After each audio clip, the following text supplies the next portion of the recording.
पार्थ पवार उद्या राज्यसभेच्या खासदारकीची शपथ घेणार। सुनेत्रा पवार, प्रफुल्ल पटेल, सुनील तटकरे शपथविधी सोहळ्याकरता उपस्थित राहणार। सर्व नेते आजच दिल्लीत पोहोचणार।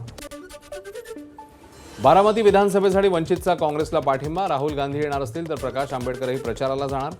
बारामती विधानसभेसाठी वंचितची भूमिका स्पष्ट। फरहान आझमी यांची समाजवादी पक्षाच्या महाराष्ट्र प्रदेश सरचिटणीसपदी नियुक्ती। सपा प्रदेशाध्यक्ष अबू आझमींची घोषणा। फरहान यांच्या नेतृत्वाखाली पक्ष महाराष्ट्रामध्ये मजबूत होईल, अबू आझमी यांना विश्वास। पिंपरी चिंचवडमध्ये गॅसची पाईपलाईन फुटली। स्फोटासारखा आवाज झाल्यानं परिसरात दहशत। घाबरलेले लोक जीव वाचवण्यासाठी सैरावैरा पळाले। घटना सीसीटीव्हीत समोर। मानखुर्दमधील सरकारी जमिनीवरील अनधिकृत बांधकामावर पालिकेचा हातोडा। मंत्री मंगल प्रभात लोढा यांच्या पाठपुराव्यानंतर तब्बल 11 एकर जमीन झाली अतिक्रमण मुक्त। निष्कासित जागेवर विज्ञान पार्क उभारणार असल्याची लोढा यांची माहिती।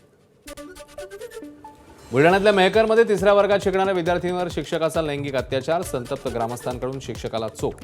डोणगाव पोलिसांकडून शिक्षकाला अटक। 31 मे रोजी शिक्षक होणार होता सेवानिवृत्त।